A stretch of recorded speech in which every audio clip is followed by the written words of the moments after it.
Halo teman-teman, salam kenal. Saya Evan Amanullah, mahasiswa kelas Sekolah Data Pacman. Pada kesempatan kali ini, saya akan mempresentasikan project eksperimen A/B testing pada iklan untuk kasus agensi periklanan yang dia mengimplementasikan interaktif ad agar user-usernya mau mengisi kuesioner. Jadi outline-nya ada latar belakang, rumusan utama, desain eksperimen, analisis, kesimpulan, dan referensi. Oke, jadi latar belakangnya di sini ada sebuah biro iklan yang bekerja sama dengan merek brand Smart Ad untuk mengembangkan iklan interaktifnya gitu. Tadinya iklannya yang ada di halaman eh, advertising agency ini itu statis gitu. Jadi diharapkan dengan adanya interaktif ad ini, user-user yang melihat eh, iklan akan lebih tanggap terhadap kuesioner mereka gitu. Nah, sebelum mereka proceed dengan melanjutkan dengan menggunakan iklan yang baru, mereka ingin melakukan uji A/B testing. Tuh, jadi beberapa pengguna diperlihatkan iklan baru, yaitu interactive ad. Nah, beberapa pengguna lainnya diperlihatkan iklan dummy-nya, yaitu iklan yang statis. Jadi proyek ini objektifnya akan membantu perusahaan menginterpretasikan hasil pengujian A/B testing. Nah, ya seperti yang sudah dijelaskan di pendahuluan tadi, eksperimen ini bertujuan untuk melihat apakah interaktif advertising ini mempengaruhi perilaku user dalam merespon bio kuesioner tadi. Nah, untuk matriksnya, pertama-tama kita akan menentukan driver matrix pada eksperimen ini. Driver matrix yang dipilih ada conversion rate, karena conversion rate itu adalah metrik yang sensitif, yaitu kita bisa adanya perubahan dapat mempengaruhi conversion rate, terus juga conversion rate itu juga actionable ya, jadi misalnya tanpa tahu benchmark conversion rate industri pun kita tahu kalau conversion rate 0,1% itu misalkan jelek gitu, misalnya untuk di konteks advertising agency. Nah, selanjutnya ada guardrail matrix. Nah, matrix ini tuh adalah matrix yang digunakan sebagai alert atau peringatan dari adanya implementasi uh, inisiatif baru tadi gitu. Dan di sini ada loading time dan error per page. Kenapa dua ini saya pilih? Karena uh, interaktif dibandingkan dengan statik kan interaktif ada gerak-geraknya gitu. Jadi uh, dikhawatirkan akan meningkatkan latensi dari website si advertising agency tadi gitu. Nah, untuk variannya sendiri ada varian control dan treatment, di mana yang kontrolnya itu menggunakan static ad, dan yang treatment itu diperlihatkan interactive ad. Nah, dari varian ini kita dapat menentukan hipotesisnya gitu ya, di mana H0-nya adalah conversion rate dari new itu lebih kecil sama dengan 0, dan hipotesis alternatifnya adalah conversion rate interactive ad ini apabila dikurangi conversion rate uh, static ad itu nilainya lebih besar daripada 0. Oke, selanjutnya kita masuk ke desain eksperimen. Nah, jadi siapa sih uh, unit randomization-nya ketika kita akan melakukan eksperimen? Jadi randomization unitnya di sini ada user dari advertising agency tersebut. User yang apa? Itu user yang terekspos dengan ad gitu. Selanjutnya kita menentukan desain eksperimen gitu ya.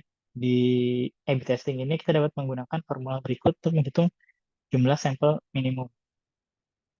Yang mana jumlah sampel minimum ini dipengaruhi oleh eh, standar deviasi dari outcome variable atau peningkatan dari outcome variable yang diinginkan.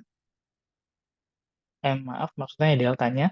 Kalau untuk standar deviasinya biasanya kita bisa melihat data historis dari eksperimen-eksperimen sebelumnya itu dan tingkat statistical signifikan nilai alfanya dan juga tingkat power yang diinginkan.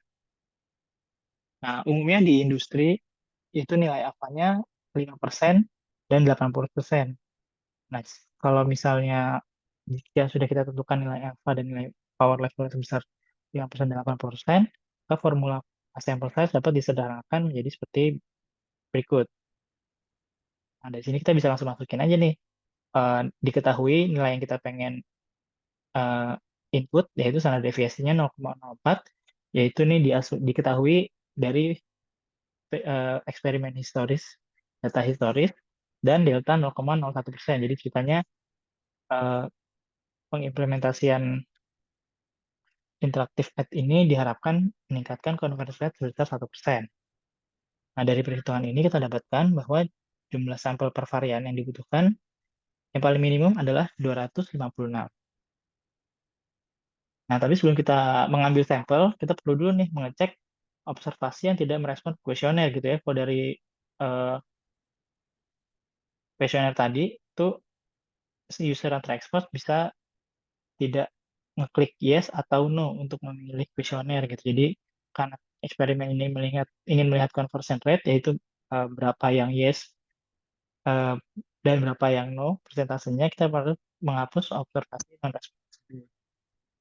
Nah, dari tiap varian tadi kita ambil random sampel sebanyak 25 user sesuai dengan jumlah random sampel yang dibutuhkan.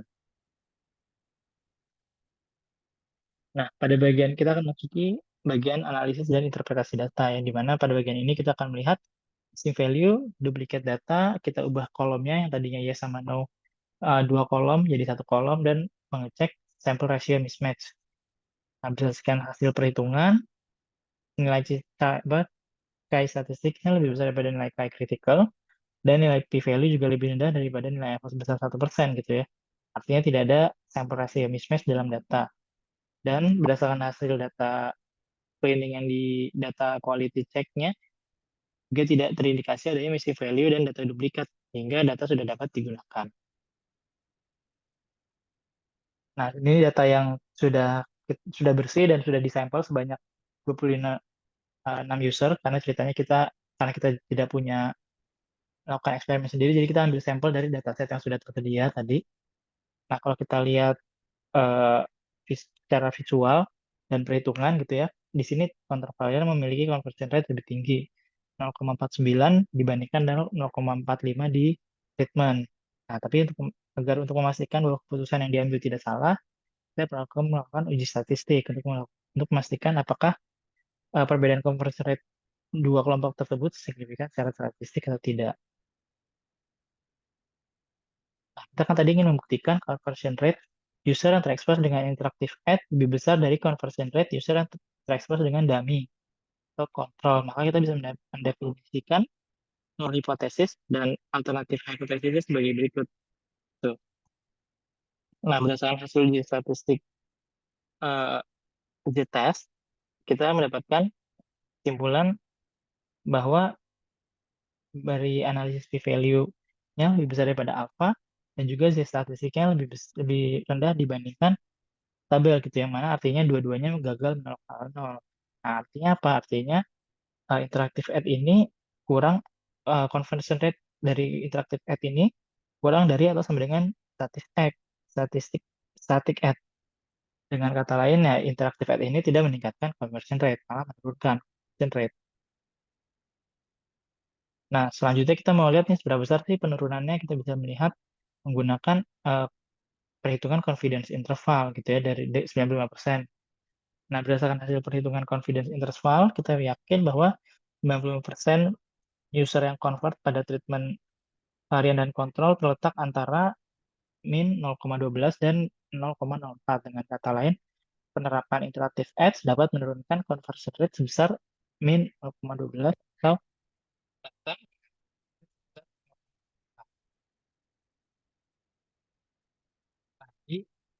dari hasil uji signifikansi menunjukkan hasil yang tidak signifikan, baik apabila kita melihat perbandingan statistik dengan kritikalnya ataupun p-value dengan alfanya. Artinya eksperimen ini belum cukup bukti untuk mengatakan bahwa advertisement yang baru dapat meningkatkan conversion rate. Nah, besaran penurunan yang diestimasi menggunakan confidence interval yang kita yakin sebesar 50-90%, bahwa selisih user yang convert pada treatment varian kontrol terletak antara minus 0,12 dan 0,04. Nah, selain kita melihat dari uji statistik, uji signifikansi, secara bisnis kita juga melihat nih tadi ya, eh, kekhawatiran dari guard parametrics yang dapat memengaruhi eh, goal matrix-nya gitu ya. Takutnya loading time, peningkatan loading time atau peningkatan error per page ini malah mengganggu conversion rate dari orang-orang yang mengisi kuesioner gitu ya. Nah, untuk eksperimen selanjutnya akan lebih baik gitu, mungkin bisa dieksplor jika melihat A/B testing lebih detail gitu, seperti misalnya melakukan A/B testing berdasarkan browser atau jenis device gitu, karena mungkin aja interactive ad ini lebih cocok untuk browser tertentu atau jenis device tertentu gitu, yang mana lebih capable dapat dalam melihat interactive ad ini, yang mana nantinya akan meningkatkan conversion rate dari eh, pengisian kuesioner yang di yang di yang menjadi objektif utama dari advertising agency ini. Itu referensinya. Terima kasih.